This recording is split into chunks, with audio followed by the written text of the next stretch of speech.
is the brand new 2015 BMW M3. And I have to confess something here. I have a bit of a history with this car. Well, not this car, but the older version, the E36. Back in 1995, I think it was, I bought one European delivery and the car almost killed me. I was passing a Volvo on these wet, rutted out roads in the Czech Republic, and as I was coming back in my lane, the BMW started to go sideways, and next thing you know, I was a passenger. I rolled the car into a tree and almost killed myself and my wife. So it is with a lot of trepidation that I approached this car today, because we are here at Road America, where BMW flew me out to test drive this at one of the most challenging race courses in America. And that is coming up next on the Fast Lane Car. And keep your fingers crossed that history does not repeat itself.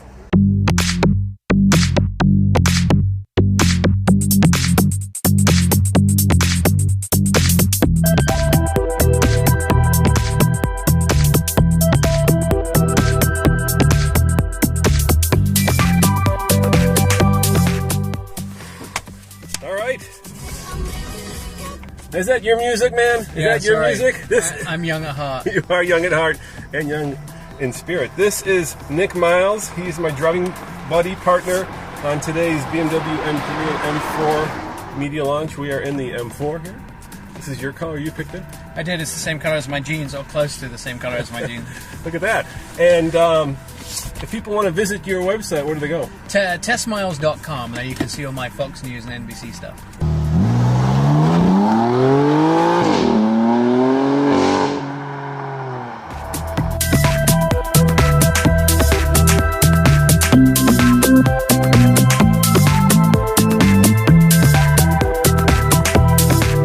Under the very light aluminum hood is a straight six twin turbocharged 3-liter. That's right, we're back to a 6-cylinder as opposed to the last generation's 8-cylinder. The 5th gen also gets 2 turbos, 425 horsepower and 406 pound-foot of torque. Now you can get it with a manual transmission, or in this case, this is a dual clutch automatic 7-speed that of course powers the wheels that God intended. They're rear wheels. So let's see what it sounds like. Should be good. All right, let's hear what it sounds like. Oh, come on, give me more power. No, 3,000, that's as high as it'll go. Oh no, I was wrong. Listen to that. Oh, 425 horsepower does sound intimidating. Harder.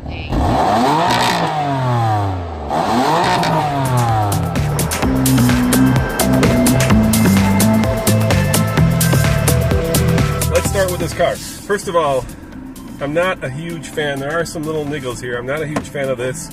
It's a little bit awkward. I like the old straight, put it in drive. Now you got to fuss with this thing. Yeah, electronic shifter is complicated, and it's complicated to get it from manual to automatic. To neutral and then to reverse like this. Yeah.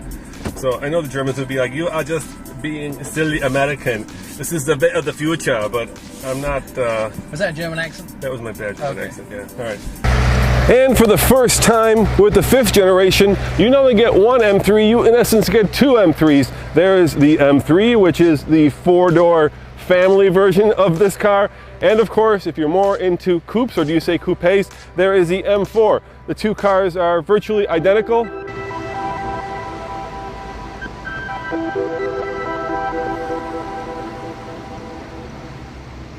But the important thing to remember is that this is BMW's racetrack, race-bred racing machine. So everything about the car is butch. It's angular, it's mean, it's in your face. This is a car that when you see it in your rearview mirror and the Autobahn, you're probably going to move over because you know it's got the power to pass you.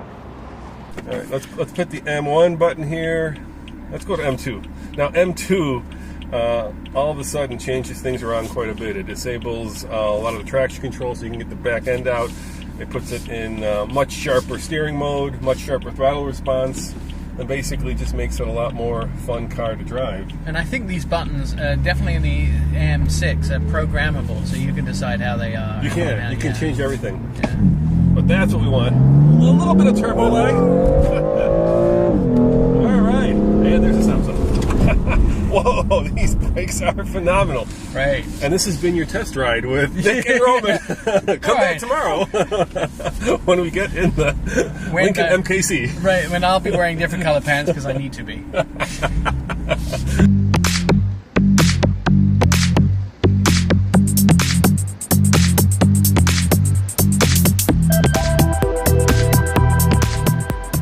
All right, well, let's give them a little bit more of a... I didn't think you were going to make that stop sign, by the way. And that the railway track that we just went over was kind of high. I think we may have launched it at that point. We would have been the first Dukes of Hazzard exactly. M4. Onto the old wooden bridge, and that would have been the end of our career with BMW. I do love that engine note. Oh yeah, and that, you know, here's the thing. I'm a huge fan of manual gearboxes, but you have to admit this automatic dual clutch is phenomenal. I mean, it just rips shifts one after another.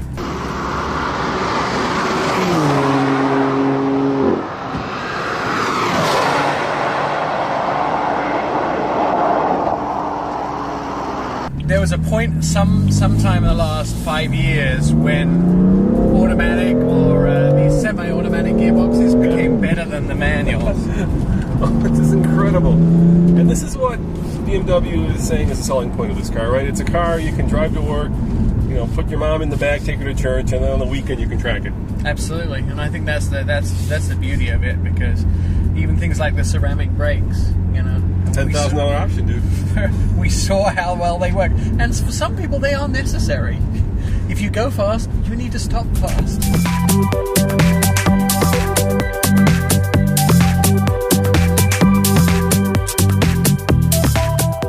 Yes, indeed.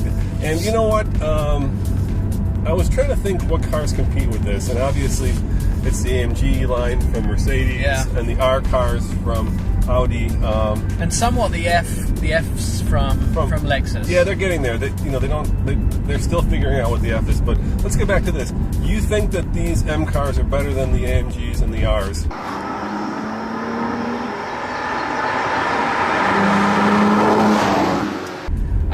The RSs. I actually think RSs, I think they're very different animals. I think that BMWs are a collective of people's ideas, whereas Mercedes is much more an individual.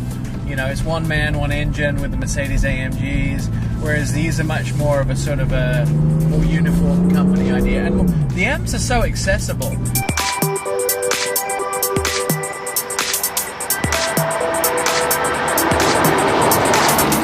The interior of the 5th generation M3 and of course M4 is all business. And what I mean by that is this car is driver centric. Everything you touch has this feel of you're taking the car by the scruff of the neck and you're gonna push it around the track as fast as possible. And that's a great thing, because when you get on the road, it still feels like a high performance car. In fact, I'm usually not a huge fan of BMW's interiors. I find them a little bit too austere, a little bit too Bauhaus.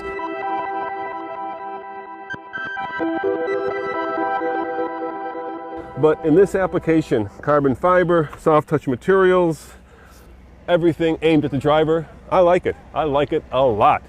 And they are ice cream, but they're different flavors of ice cream, right? Yeah. So in my mind, the AMGs are the muscle cars of the bunch, right?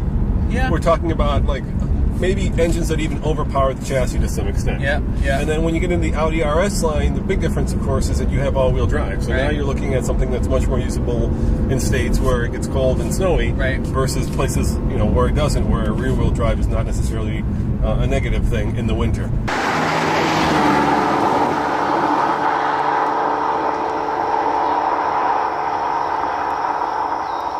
So, you've got strawberry, vanilla, and chocolate. And the question is, what's your favorite flavor of ice cream? All these cars, in my mind, are terrific. They'll all put a huge smile on your face. Right. They'll all make your pants turn that color if you let them. A performance car that puts out 425 horsepower and at the same time has a back seat that you could put the child seats in. Yes, indeed, child seats in an M3. And you know what? It's pretty roomy back here. I'm really impressed by just how much usability this M3 offers. And of course, if you don't have kids or you want to put style over Utility, you can always go for the M4, which is basically identical except it only has 2 doors.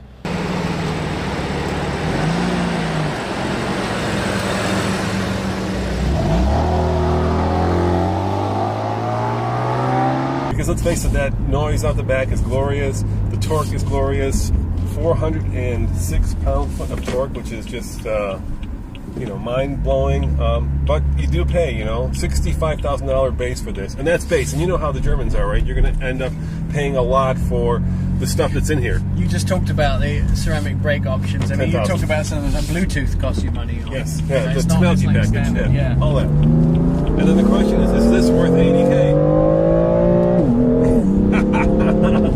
You know, While you're doing it, it feels like it is worth 80K. I'm not sure, you know, when you're in the dealership, it's worth 80K. what I can tell you about the new M3 and M4 is that it starts at about $63,000 for this one and $65,000 for the M4.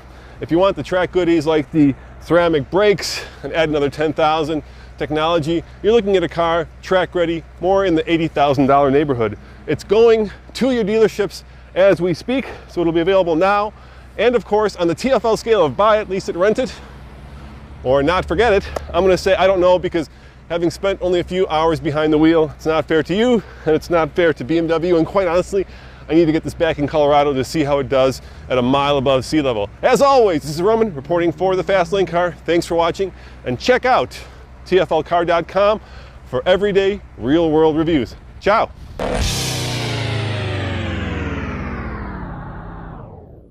I think that's an interesting question you bring up, Roman, but I think one of the issues is there is room for every flavor of ice cream. Yes. Yes. You know, it depends where I am or what I'm doing, but for instance, that AMG 63 wagon. Yes, that's crazy, dude. There's nothing that replaces that in any line I've ever seen. But then, like this car, it's very hard to find a Mercedes that equals the performance of this, the 3 or the 4 M series.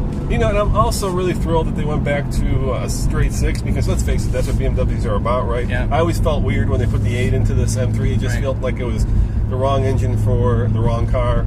So I'm glad they went back to a straight 6. I'm glad they got twin turbos. I mean, this is obviously the most powerful, the lightest, yada yada, M Series 3, at least, or 4, that they've yet done. And the question at the end of the day is it a drivable track car? And we're in kind of that sport mode. Let me take it out of M mode right now. That should soften everything up. Can you live with this?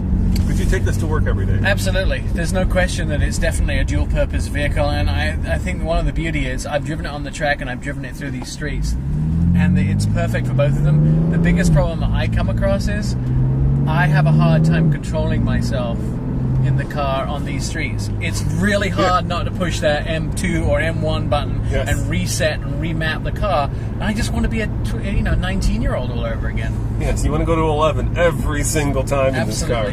Absolutely.